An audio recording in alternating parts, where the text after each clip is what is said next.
Hello everyone, welcome back to the Samajik Guru channel. आज हम करने जा रहे हैं क्लास 10th के चैप्टर नंबर 1 यानी कि केमिकल रिएक्शंस एंड इक्वेशंस के नोट्स डिस्कस करने वाले हैं और जो एग्जाम्स के पॉइंट ऑफ व्यू से इंपॉर्टेंट क्वेश्चंस हैं उन्हें देखने वाले हैं।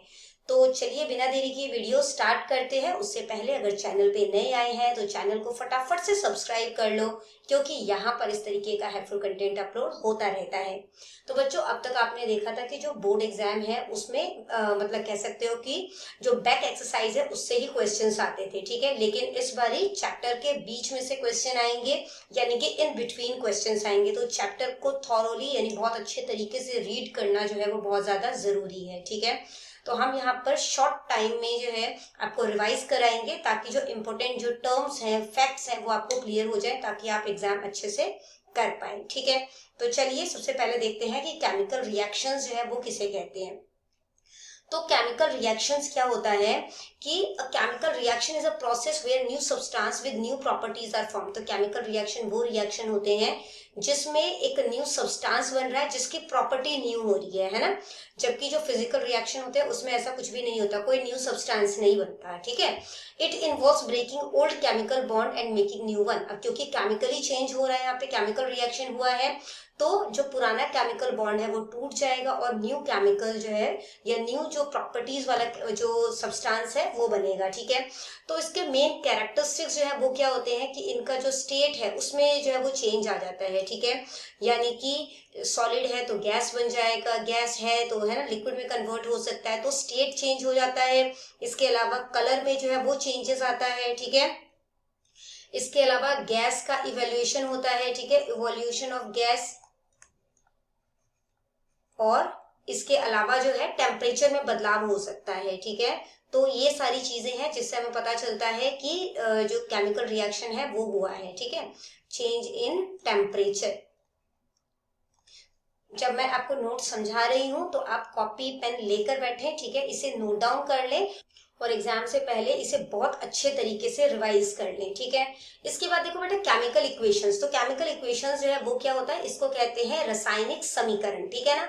तो केमिकल इक्वेशन जो है वो सिंबॉलिक रिप्रेजेंटेशन होता है। हम बेसिकली जो सब्सटेंस होता है या जो हमारे पास कंपाउंड है ना, या जो मतलब केमिकल्स है उनका सिंबल का इस्तेमाल करते हैं, है ना, यूजिंग सिंबल्स एंड फॉर्मूले। या तो हम सिंबल का इस्तेमाल करते हैं या फॉर्मूले का इस्तेमाल करते हैं ताकि केमिकल इक्वेशन को शो कर सके। इसके बाद है बेटा कि बैलेंस्ड केमिकल इक्वेशन क्या होता है। तो according to the law of conservation of mass, mass can neither be created not destroyed in a chemical reaction.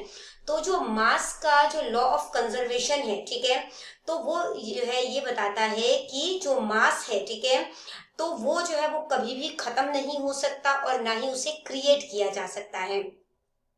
Therefore, the number of atoms of each element must be equal। तो atom मतलब किसी भी element के जो atoms होते हैं वो equal होते हैं दोनों ही साइड में, चाहे वो रिएक्टेंट साइड हो चाहे प्रोडक्ट हो, ठीक है। रिएक्टेंट्स यानी जहां पे रिएक्ट किया जा रहा है, जिन जो एलिमेंट्स को रिएक्ट किया जा रहा है, और प्रोडक्ट का मतलब होता है कि उसको रिएक्ट करके कौन कौन सी चीजें हमें मिल रही है, ठीक है। इसके बाद हम लोग देख लेते हैं कि टाइप ऑफ रिएक्शन, ठीक है। तो केमिकल रिएक्शन जो है ना वो दो टाइप के होते हैं। सबसे पहला होता है कॉम्बिनेशन रिएक्शन और इसके बाद है डीकम्पोजिशन रिएक्शन, ठीक है। तो कॉम्बिनेशन रिएक्शन जो है वो कंबाइंड कर रहा है चीजों को, ठीक है।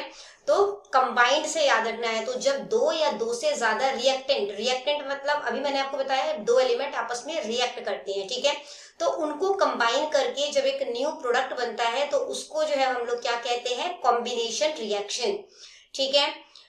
जैसे कि अगर हम बात करें कि कार्बन जो है जो कि सॉलिड फॉर्म में है, ठीक है, उसको जब ऑक्सीजन के साथ, तो ये क्या है, रिएक्टेंट है ना। ऑक्सीजन जो कि गैस फॉर्म में है, इसको रिएक्ट किया गया तो जो हमारे पास प्रोडक्ट आया वो कार्बन डाइऑक्साइड आया जो कि गैस फॉर्म में है, ठीक है। इसके बाद है हमारे पास डीकम्पोजिशन रिएक्शन। तो डीकम्पोजिशन रिएक्शन क्या होता है, जब एक सिंगल रिएक्टेंट जो है वो ब्रेक डाउन होकर बहुत सारे प्रोडक्ट बना देता है, ठीक है, सिंपलर फॉर्म में इसको कन्वर्ट कर देता है। This usually requires energy in the form of heat, light और इलेक्ट्रिसिटी। अब डीकम्पोजिशन के लिए, क्योंकि एक सिंगल चीज को तोड़ के बहुत सारी चीजें बना रहा है, ये प्रोडक्ट बना रहा है, तो इसको एनर्जी की जरूरत है। तो ये एनर्जी जो है वो हीट हो सकती है, लाइट हो सकती है और इलेक्ट्रिसिटी हो सकती है, ठीक है। अगर हीट के थ्रू जो है मतलब कि रिएक्टेंट को तोड़ा जा रहा है तो वो थर्मल, थर्मल का मतलब हीट होता है ना। तो थर्मल डिकम्पोजिशन होगा। अगर इलेक्ट्रिसिटी के थ्रू तोड़ा जा रहा है तो इलेक्ट्रोलाइटिक डिकम्पोजिशन होगा, जैसे कि वाटर का इलेक्ट्रोलाइसिस होता है, ठीक है। जो इलेक्ट्रोलाइसिस ऑफ वाटर है उसका डायग्राम भी एक बार ध्यान से जरूर चेक करना, ठीक है। इसके बाद है फोटोलाइटिक डिकम्पोजिशन। तो फोटो का क्या मतलब होता है, सनलाइट, है ना, फोटोसिंथेसिस। वहां पर भी फोटो का यूज क्यों किया जा रहा है, सनलाइट का, क्योंकि वहां पे इस्तेमाल हो रहा है। तो फोटोलाइटिक में जो है वो सनलाइट का इस्तेमाल किया जाता है, ठीक है, या कह सकते हो लाइट का इस्तेमाल किया जाता है। इसके बाद है हमारे पास डिस्प्लेसमेंट रिएक्शन, ठीक है। नाम के साथ समझोगे, इस टर्म्स को ही अगर आप समझ गए ना तो आपको बहुत इजी हो जाएगा। कंबाइंड तो कॉम्बिनेशन, ठीक है। डिकम्पोज मतलब टूट रहा है ना, डिकम्पोज हो रहा है, ठीक है। तो यहाँ पर एक सिंगल रिएक्टेंट दो या दो से ज्यादा चीजों में टूट जाएगा। डिस्प्लेसमेंट, डिस्प्लेसमेंट का मतलब क्या होता है, एक की जगह पर कोई दूसरा आ जाएगा, ठीक है। A more reactive element displaces a less reactive element। तो जो ज्यादा रिएक्टिव एलिमेंट होगा वो जो कम रिएक्टिव एलिमेंट है उसको डिस्प्लेस कर देगा, उसकी वो जो है वो कह सकते हो बदल देगा, ठीक है, या उसकी जगह ले लेगा। फॉर्म इट्स सॉल्ट सॉल्यूशन, और उसका जो सॉल्ट सॉल्यूशन है उसको बना देगा, ठीक है। तो एग्जांपल जो है वो लेते हैं, जैसे कि हमने आयरन ले लिया, ठीक है, फेरस जो कि सॉलिड फॉर्म में है, उसको हमने कॉपर सल्फेट यानी कि CuSO4, ठीक है, जो कि एक्वस फॉर्म में है, ठीक है, ना सॉलिड है ना लिक्विड है, एक्वस फॉर्म में है। उसको जब मतलब कि रिएक्ट करवाया तो प्रोडक्ट क्या मिला हमें, FeSO4 यानी कि आयरन सल्फेट, ठीक है, जो कि एक्वस फॉर्म में है, और साथ में जो है वो क्या मिला हमें, कॉपर, ठीक है, जो कि सॉलिड फॉर्म में है। इसके बाद है डबल डिस्प्लेसमेंट रिएक्शन, ठीक है। तो डिस्प्लेसमेंट रिएक्शन में एक रिएक्टिव मेटल दूसरे को जो है वो मतलब लेस रिएक्टिव जो एलिमेंट है उसको मतलब कि डिस्प्लेस कर देगा। अब डबल डिस्प्लेसमेंट रिएक्शन में क्या होता है, there is an exchange of ions between the reactant to form new compound. अब यहाँ पर न्यू कंपाउंड बनाया जाएगा तो आयंस का एक्सचेंज होगा, ठीक है, यानी कि आयनों की जो है वो अदला बदली होगी, ठीक है। तो एग्जाम्पल जो है वो इसका ले सकते हो, ऑफन प्रोड्यूसेस अ पर्सिपिटेट। तो यहाँ पे बेसिकली जो लिक्विड फॉर्म है ना, वो जो है वो बनता है, ठीक है। तो इसका एग्जाम्पल जो है वो ले सकते हो Na2SO4 जो कि एक्वस फॉर्म में है। अब ये क्या होता है, ये होता है सोडियम सल्फेट, जिसको कि बैरियम क्लोराइड यानी कि BaCl2 जो कि एक्वस फॉर्म में है, उससे जब रिएक्ट कराया जाएगा तो क्या मिल रहा है, BaSO4, ठीक है, जो सॉलिड फॉर्म में है यानी कि बेरियम सल्फेट, और साथ में मिलेगा 2NaCl, ठीक है, जो कि एक्वस फॉर्म में है, ठीक है, सोडियम क्लोराइड यानी कि। इसके बाद है ऑक्सीडेशन एंड रिडक्शन। तो ऑक्सीडेशन एंड रिडक्शन क्या होता है, ऑक्सीडेशन होता है, देखो ऑक्सीडाइज्ड, ऑक्सीजन से याद रखोगे, इसमें ऑक्सीजन का गेन होगा और हाइड्रोजन का लॉस होगा, ठीक है। रिडक्शन, रिड्यूस हो रहा है, आपने याद रखना है, बस ये ऑक्सीजन से रिलेटेड है, ठीक है। तो रिड्यूस क्या हो रहा है, ऑक्सीजन रिड्यूस हो रहा है और हाइड्रोजन गेन हो रहा है। रीडॉक्स रिएक्शन जो होता है इसमें दोनों ही चीजें जो है वो साथ साथ होती है, ठीक है। इसके बाद अगला देखो, एक्सोथर्मिक और एंडोथर्मिक रिएक्शन जो है वो क्या होता है। तो एक्सोथर्मिक, तो यहाँ पर एक्सोथर्मिक जो है वो क्या होता है, heat is release along with product. यहाँ पे हीट रिलीज होगा, एक्स बाहर हो रहा है, थर्म है ना, थर्मल हमने अभी पढ़ा था, इसका मतलब हीट होता है, तो ये दोनों हीट से रिलेटेड है। तो यहाँ पर जो हीट है वो बाहर हो रहा है, एक्स हो रहा है, ठीक है, जैसे कि हम लोग सांस लेते हैं उस टाइम पे ऐसा होता है ना। इसके अलावा जो है, जब नेचुरल गैस को बर्न किया जाता है, एंडोथर्मिक, एन इन से याद रखोगे तो एनर्जी जो है वो अंदर आ रही है, यानी कि हीट जो एनर्जी है वो एब्जॉर्ब हो रही है, ठीक है। तो ज्यादातर जो डिकम्पोजिशन रिएक्शन होते हैं उसमें एनर्जी जो है वो एब्जॉर्ब की जाती है, यानी कि अवशोषित की जाती है, ठीक है।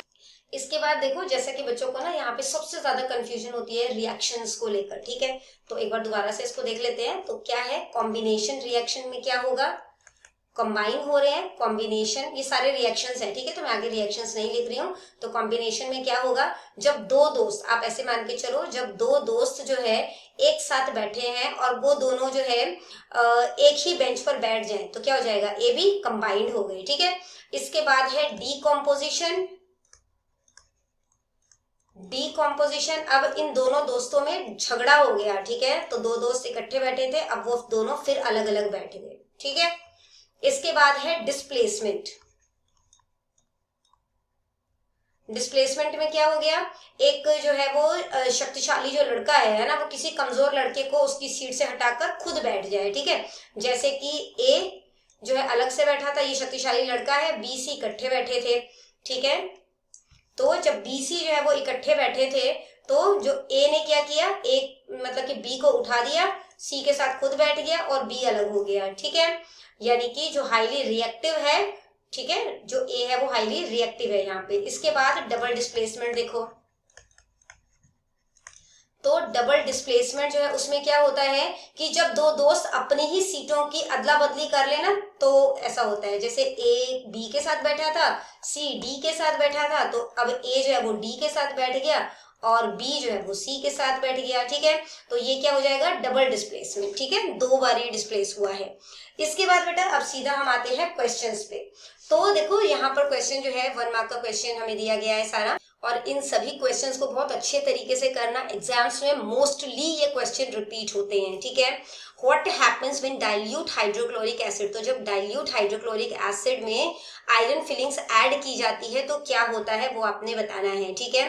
तो hydrogen gas and iron chloride are produce, तो हाइड्रोजन गैस और जो क्लोराइड है वो प्रोड्यूस होते हैं, ठीक है। इसके बाद अगला क्वेश्चन देखो, जिसमें कि आपको यहाँ पर जो है वो रिएक्टेंट जो है वो दिया गया है, तो above reaction is an example of, तो ये किस चीज का रिएक्शन है वो आपने बताना है, ठीक है। तो यहाँ पर देखो ये डिस्प्लेसमेंट रिएक्शन है, ठीक है, क्योंकि यहाँ पर डिस्प्लेस हुआ है, ठीक है। देखो O3 जो है वो एल्यूमिनियम के साथ चला गया है ना, बाकी Fe2 जो है वो वैसे ही रह गया, तो ये डिस्प्लेसमेंट रिएक्शन है। इसके बाद देखो यहाँ पर which of the following is a physical change, physical change में ना रंग का कोई बदलाव आएगा, ना हीट जो है वो प्रोड्यूस होगी, सिर्फ बनावट बदलती है ना, कोई न्यू सब्सटेंस नहीं बनता, ठीक है। तो यहाँ पर जो है वो मेल्टिंग ऑफ आइस जो है वो फिजिकल चेंज है। अगला क्वेश्चन है रेस्पिरेशन जो है वो किस तरीके का प्रोसेस है, तो रेस्पिरेशन जो है वो किस तरीके का प्रोसेस है, तो ये ऑक्सीडेशन है एंड एक्सोथर्मिक है, ठीक है। यानी कि यहाँ पर जो है जो जब हम रेस्पिरेशन का प्रोसेस करते हैं तो हीट बाहर निकलती है और ऑक्सीडाइज्ड हो रहा है ये, ठीक है, ऑक्सीजन जो है वो यहाँ पर गेन हो रहा है बॉडी में, है ना, तो ऑक्सीडेशन एंड एक्सोथर्मिक रिएक्शन है ये। इसके बाद अगला क्वेश्चन देखो जो कि है which gas is filled in oil and fat containing food packets to prevent rancidity, ये क्वेश्चन लगभग हर साल आता है एग्जाम में, ठीक है। तो इस क्वेश्चन को बहुत अच्छे तरीके से कर लेना कि कौन सा गैस जो है वो फिल किया जाता है फूड पैकेट्स में, ठीक है। तो आंसर है नाइट्रोजन, ठीक है। तो देखो हम बोलते हैं ना बाहर की चिप्स वगैरह नहीं खाने चाहिए, या बाहर की जो मतलब गंदे तेलों में बनाते हैं तो नो करते हैं, तो आपने याद रखना है नाइट्रोजन, एन से ही है ना, तो नो नाइट्रोजन, ठीक है। नाइट्रोजन जो है वो इसके पैकेट्स में डाले जाते हैं। इसके बाद है बेटा ट्रू और false, burning of coal is a decomposition reaction, कि जब कोल को जलाया जाता है तो ये डीकम्पोजिशन रिएक्शन है, ठीक है, जबकि ये जो है वो कॉम्बिनेशन रिएक्शन होता है, ठीक है। कोल को ऑक्सीजन के साथ बर्न किया जा रहा है ना, ये कॉम्बिनेशन रिएक्शन है, ठीक है, तो यहाँ पर जो है वो फॉल्स हो जाएगा। रस्टिंग ऑफ आयरन जो है वो ऑक्सीडेशन का एग्जांपल है, तो ये बिल्कुल सही है, ऑक्सीडाइज हो जाता है वहां पर, ठीक है, जो लोहा है वो ऑक्सीडाइज हो जाता है। अगला है सिल्वर क्लोराइड जो है वो सनलाइट में रहते हुए ग्रे जो है ग्रे कलर में बदल जाता है, ठीक है, ये बिल्कुल सही है। तो देखो ये ऐसा क्यों हुआ है, क्योंकि जो फोटोलाइटिक डिकम्पोजिशन बताया था ना उसकी वजह से जो है ऐसा हुआ है, ठीक है। इसके बाद अगला देखो the reaction in which heat is absorb, तो हीट जो है वो एब्जॉर्ब हो रही है, यानी अपने अंदर ले रही है, ठीक है, तो एन, ठीक है, इन से एन बन गया एंडोथर्मिक, थर्मिक यानी कि हीट, तो endothermic reaction. Chemical formula of marble is, तो मार्बल का केमिकल फॉर्मूला क्या होता है, CaCO3। Addition of oxygen to a substance, तो ऑक्सीजन ऐड किया जा रहा है, ठीक है, तो क्या हो रहा है, ऑक्सीडेशन, इसीलिए रेस्पिरेशन वाला हमने क्वेश्चन किया था ना अभी, जिसमें ऑक्सीडेशन का जो प्रोसेस था, यहाँ पर देखो ऑक्सीडेशन था, क्योंकि ऑक्सीजन जो है रेस्पिरेशन के प्रोसेस में ऐड किया जा रहा है ना। इसके बाद अगला क्वेश्चन देखो जो कि है 2 मार्क्स वाले क्वेश्चन, मैंने साथ साथ क्वेश्चन जो है वो कब कब पूछे गए थे एग्जाम में वो भी मेंशन कर दिए हैं, ताकि आप उसके हिसाब से समझ सको ये क्वेश्चन एग्जाम्स के पॉइंट ऑफ व्यू से कितने ज्यादा इंपॉर्टेंट है और अक्सर रिपीट होते हैं, ठीक है। तो देखो why does the colour of copper sulphate solution changes when an iron nail is dipped in it, तो जब लोहे की कील को कॉपर सल्फेट के घोल में जो है वो डुबाया जाता है तो घोल का कलर जो है वो क्यों बदल जाता है? देखो हर एक साल छोड़ के, है ना, अगले साल ये क्वेश्चन रिपीट हो रहा है, ठीक है। तो देखो इसका आंसर क्या है, when an iron nail is dipped in copper sulphate solution, displacement reaction जो है वो होता है है ना। तो जो डिस्प्लेस हो रहा है ना यहाँ पर, तो iron being more reactive than copper, तो आयरन जो है वो ज्यादा रिएक्टिव है कॉपर के कंपेरिजन में, displaces copper from its solution, तो कॉपर को ये, तो यहाँ पर जो है देखो जो कॉपर है ना, वो डिस्प्लेस हो गया है, ठीक है। तो यहाँ पर देखो आयरन को जब कॉपर सल्फेट के साथ, जो कि एक्वस फॉर्म में है, उसे मिलाया गया तो क्या बन गया, आयरन सल्फेट, ठीक है, और कॉपर जो है वो अलग हो गया, ठीक है। तो जो मतलब कि घोल का कलर है वो किसमें, the deep blue colour of the solution fades and turn light green due to the formation of ferrous sulphate, क्योंकि फेरस सल्फेट बना है तो जो घोल का नीला रंग है वो हल्का रंग जो है उसमें बदल गया है। अगला क्वेश्चन देखो, why is respiration considered an exothermic reaction, तो जो सांस लेने की प्रक्रिया है उसको एक्सोथर्मिक रिएक्शन क्यों कहा जाता है, ठीक है। क्यों कहा जाता है, क्योंकि हीट जो है वो बाहर निकल रही है ना। During food is broken down into glucose, तो पाचन के दौरान जो फूड है वो ग्लूकोज में टूट जाता है। This glucose combines with oxygen in the cells of our body and releases energy, तो ये जो ग्लूकोज है वो हमारे शरीर की ये जो सेल्स हैं, है ना, उसमें ऑक्सीजन के साथ मिलकर जो एनर्जी है वो रिलीज करते हैं, यानी कि ऊर्जा पैदा करते हैं, ठीक है। Since energy heat is release, क्योंकि यहाँ पर गर्मी जो है वो बाहर निकल रही है ना, तो इसे क्या कहा जाएगा, एक्सोथर्मिक रिएक्शन। तो देखो जब ग्लूकोज को जो है ऑक्सीजन के साथ कंबाइन किया गया तो क्या मिला हमें, carbon dioxide, water and energy, ठीक है।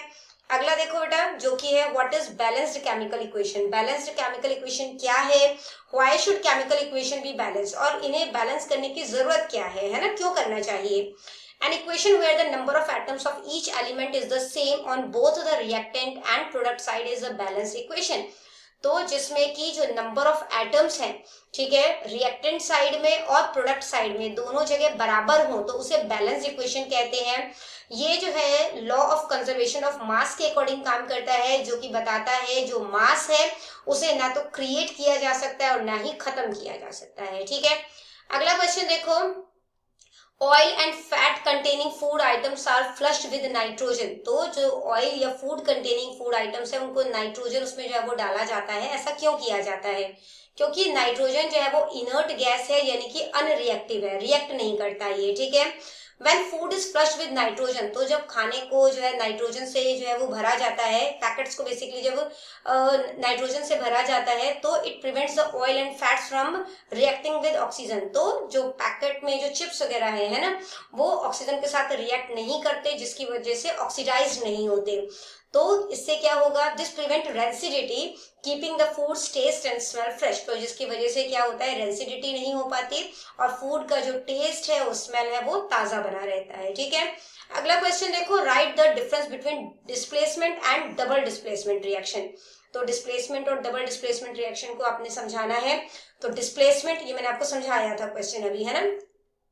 डिस्प्लेसमेंट में जो लेस रिएक्टिव एलिमेंट होता है ना, उसको कौन डिस्प्लेस कर देता है, जो मोर रिएक्टिव एलिमेंट होता है। जैसे यहाँ पर ए जो है उसने जो है बी सी इकट्ठे बैठे हुए थे, ए जो है वो मतलब कि बहादुर लड़का है, शरारती लड़का कह सकते हो वो है, तो इसने बी को हटाया उसकी जगह से, खुद वहां पे आ गया, बी को अलग कर दिया, ठीक है। डबल डिस्प्लेसमेंट में क्या होता है, दोनों दोस्तों ने अपनी सीट जो है वो एक्सचेंज कर ली, ठीक है। तो there is an exchange of ions, तो आयंस का एक्सचेंज होता है टू रिएक्टेंट्स के बीच में, ताकि एक न्यू कंपाउंड जो है वो बनाया जा सके, ठीक है। अगला क्वेश्चन देखो बेटा कि what happens when a magnesium ribbon is burned in air, ये क्वेश्चन भी रिपीट होता है, ठीक है। तो मैग्नीशियम रिबन को जब एयर में जलाया जाता है तो क्या होता है, तो जब मैग्नीशियम रिबन को ऑक्सीजन के प्रेजेंस में जलाया जाता है तो व्हाइट कलर की फ्लेम निकलती है, ठीक है, और व्हाइट पाउडर बनता है जिसे कि मैग्नीशियम ऑक्साइड कहते हैं, ठीक है। तो यहाँ पर जो है वो देखो मैग्नीशियम को ऑक्सीजन के साथ बर्न किया तो मैग्नीशियम ऑक्साइड जो है वो प्रोड्यूस हुआ। इसके बाद बेटा देखो 3 मार्क्स वाले क्वेश्चन है, identify the substance that are oxidise and the substance that are reduce, इसमें कौन सा सब्सटेंस ऑक्सीडाइज हुआ है, कौन सा सब्सटेंस रिड्यूस हुआ है, ये आपने बताना है, ठीक है। तो ये सेकंड इक्वेशन है, ठीक है। सबसे पहला है 4Na सॉलिड फॉर्म में है, फिर ऑक्सीजन है ना। तो यहाँ पर देखो जो सोडियम है वो ऑक्सीडाइज हो गया, सोडियम के साथ ऑक्सीजन लग गया, ठीक है, और जो ऑक्सीजन है वो कहाँ गया, नहीं है ना, इसी के साथ लग गया, तो वो रिड्यूस हो गया। अब यहाँ पर देखो, तो यहाँ पे क्या है, जो CuO यानी जो कॉपर ऑक्साइड है ना, वहां से ऑक्सीजन जो है वो निकल गया, तो कॉपर जो ऑक्साइड है वो रिड्यूस हुआ है और कॉपर बन गया है। जबकि जो मतलब कि आप कह सकते हो जो हाइड्रोजन है वो ऑक्सीडाइज हुआ है, क्योंकि इसके पास ऑक्सीजन आ गया, तो इसने ऑक्सीजन जो है वो गेन किया है, ठीक है। अगला देखो बेटा, right 3 different type of decomposition reaction and 1 example of each. तो डीकम्पोजिशन रिएक्शन जो है वो हम समझ के आए हैं, उनके एग्जांपल्स भी समझ के आए हैं, है ना, तो वो आपने जो है वो करना है यहाँ पर, ठीक है। इसके बाद देखो यहाँ पर, अ shiny brown coloured element x on heating in air becomes black in colour. तो एक शाइनी ब्राउन कलर का एलिमेंट है जिसका नाम हमें बताया नहीं गया है, तो जब उसे एयर में बर्न किया जाता है तो ब्लैक कलर में वो कन्वर्ट हो जाता है। इस एलिमेंट का नाम बताना है and the black coloured compound formed, इसका केमिकल इक्वेशन भी बताना है। तो क्या एलिमेंट कौन सा है, कॉपर है, ब्लैक कलर्ड कंपाउंड क्या है, कॉपर ऑक्साइड है, ठीक है। तो कॉपर को जब ऑक्सीजन के प्रेजेंस में जलाया जाता है तो क्या बनता है, कॉपर ऑक्साइड। इसके बाद है एक्सोथर्मिक और एंडोथर्मिक रिएक्शन क्या है, एग्जांपल देना है, ये भी हम करके आए हैं। एक्सोथर्मिक हीट बाहर आएगी, ठीक है, एंडोथर्मिक हीट जो है वो यूज करेगा। इसके बाद देखो है कि कोरोजन और रेंसिडिटी का आपने एग्जांपल देना है, ठीक है। तो कोरोजन जो होता है वो स्लो ईटिंग अप मेटल को जो है वो खाता है एयर के प्रेजेंस में और मॉइस्चर के प्रेजेंस में, जैसे कि लोहे पे जंग लगना। रेंसिडिटी आप कैसे याद रखोगे, रेंसिडिटी आर से रसोई, तो किचन से रिलेटेड है ये, ठीक है। तो जब जो है the condition produced by aerial oxidation of fats and oils in foods marked by unpleasant smell and taste। तो जो है जब तेल या जो फैट है बेसिकली, है ना, वो ऑक्सीडाइज हो जाता है तो उसमें गंदी सी स्मेल आने लगती है, ठीक है, उस कंडीशन को कहा जाता है। और इसकी वजह से चिप्स को जब काफी टाइम तक खुला रख दिया जाता है तो उसमें एक गंदी सी स्मेल आने लगती है, ठीक है। तो बच्चों करते हैं इस वीडियो को यहीं पे खत्म। आई होप सारे ही क्वेश्चंस आपको बहुत अच्छे तरीके से क्लियर हो गए होंगे, जो टर्म्स इंपॉर्टेंट टर्म्स जो हमने डिस्कस किए वो क्लियर हो गए होंगे। अगर कोई डाउट है तो क्वेश्चन जो है वो आप मुझसे कमेंट सेक्शन में पूछ सकते हैं। मिलते हैं अगले वीडियो में, तब तक के लिए बाय बाय।